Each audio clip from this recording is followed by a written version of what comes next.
પપ્પાના રિએક્શન જોવા. પપ્પા વાળ કપાયા જોવા છે?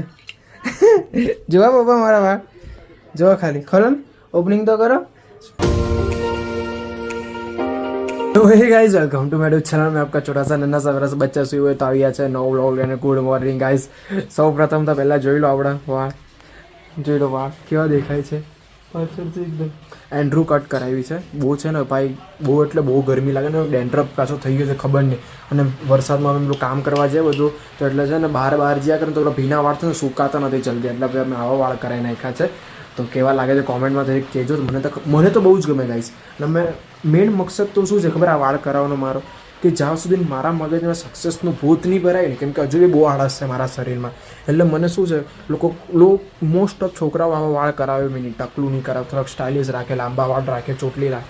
પણ મારું મેઇન મકસદ છે કે ગાઈસ છે ને, જ્યાં સુધી સક્સેસનું ભૂત મારામાં નહીં ભરાય ત્યાં સુધી આવા જ વાળ રાખવાના છે. કે ગમે ભલે હું મારી મમ્મી મને એમ જ કહે તું પાગલ જો દેખાય, એમ પેલો પાગલખાનામાં છોકરો ને એવો દેખાય, કેમ કે લોકોના વાળ આવા ટકલા જેવા રાખેલા છે.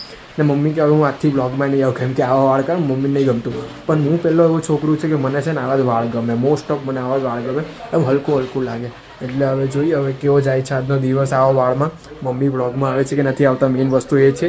પણ મને આવા વાળ ગમે છે અને મેઇન વસ્તુ કે આપણે સક્સેસનું ભૂત પર આવવાનું છે, એટલે આવા વાળ કર્યા છે.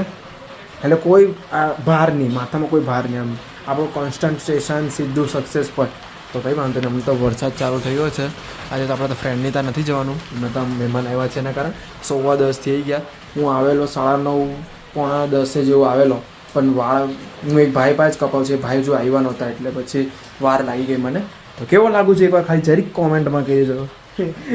હજુ હમણાં જ વાળ કપાવેલા, પાછા વાળ કપાવ્યા. તો ગાઈઝ હવે હમણાં જમવામાં બનાવ્યું છે બપોરના. તો કેટલા વાગે જમવા બેઠા ખબર? 11:15 વહેલા છે જમવામાં. તો એ બે શાક છે, ગિલોડાનું અને એક હા મમ્મી હેનું ભૂલી ગયું, હે હા ફુલેવર રોટલી ને છાશ છે, દહીંની છાશ છે. તો મમ્મી આજે કીધેલું કે વ્લોગમાં નહીં આવીશ, તો પણ આવ્યા છે મમ્મી. મમ્મી હારા લાગે ને વાળ હારા લાગે કે નહીં? મમ્મી જવાબ જ નહીં આપશે વાળ હારા લાગે કે નહીં. મને હારા લાગે ગાઈસ, કોમેન્ટમાં કહેજો. હા ભાઈ પંખો કરો લો, પંખા વગર નહીં રહેતો, આટલો બધો વરસાદ પડે એમાં ઠંડી લાગે છે. તો બી ગાઈસ તો ઘરે જવાનો ટાઈમ થઈ ગયો છે, એક તો ચાર્જિંગ પતી ગયું મોબાઈલમાં, એટલે ફ્લેશ લાઇટ નહીં ચાલે. રાજનને વિડીયો કોલ કર્યો કે આવા કેવા વાળ કપાય, પપ્પાનું રિએક્શન જોવાનું છે, પપ્પા શું રિએક્શન આપે છે મેન. તો ગાઈસ હમણાં ઘરે આવી ગયા છે અને પપ્પાના રિએક્શન જોવાનું. પપ્પા વાળ કપાયા જોવા છે? જોવા પપ્પા મારા વાળ જોવા, ખાલી ખરો ને, ઓપનિંગ તો કરો. કેવા લાગે પપ્પા? જોરદાર લાગે ને? આ મમ્મીને નહીં ગમતા હતા પપ્પા, એ નહીં ગમતા, હારા નહીં કારણ કેવા મસ્ત લાગે છે. હવે આ વખતે હારા કાંઈ પણ પપ્પા બધા ભાર હટી ગયા. કેવો લાગે?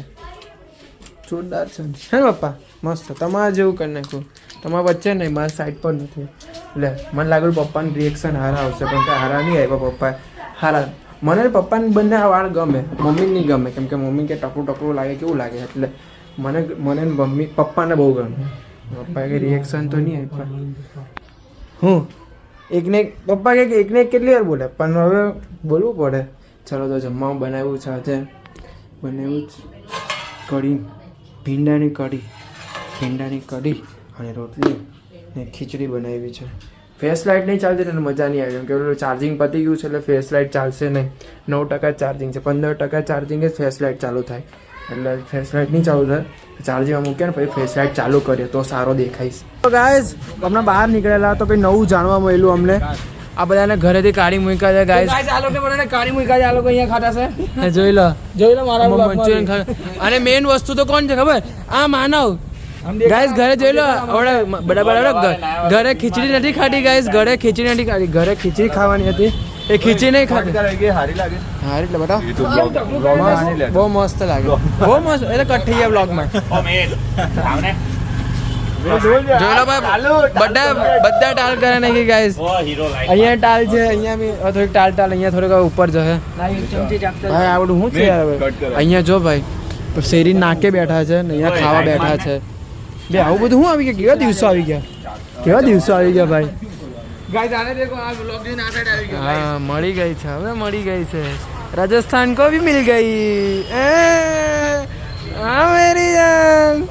તો ગાઈઝ હમણાં ચા પીવા આવ્યા છે બહુ કેટલા વાગ્યા ખબર 11:15 થઈ ગયા ચા પીવા આવ્યા. કાલે સવારે કંઈ એક શૂટમાં જવાનું છે એમની ભાઈ સાથે, તો કાલે જઈશું. અને રાજુને રિવ્યુ લેવાનું. રાજુ વાળ કેવા લાગે છે? જોરદાર. હે કેવા લાગે છે? સારા લાગે. હમણાં હું હારા લાગે. હમણાં ફોન કર્યો ને એટલે ઓફિસમાં દીધી કે કેવા કરાયો વાળ લોક ચાલુ કરે ને ખારા આજુ બધું સેટ કરાવ્યું બરાબર છે, પણ ઉપર ના રખાય. ઉપરના હાઉસ સુસવાય. એનો મેઇન મકસદ શું ખબર તને? જ્યાં સુધી મારે સક્સેસ નહીં થાય ને ત્યાં સુધી નાવા જ વાળ રાખવાના. કેમ? મેઇન મકસદ તો આપણે એ છે ગાઈસ, એટલે તને ખબર નહીં પડતી. આપણે મેઇન મકસદ કે આપણે ભૂત નહીં ઉતર. હું સેટ આવડું બરાબર કર્યું તો ગાઈસ હવે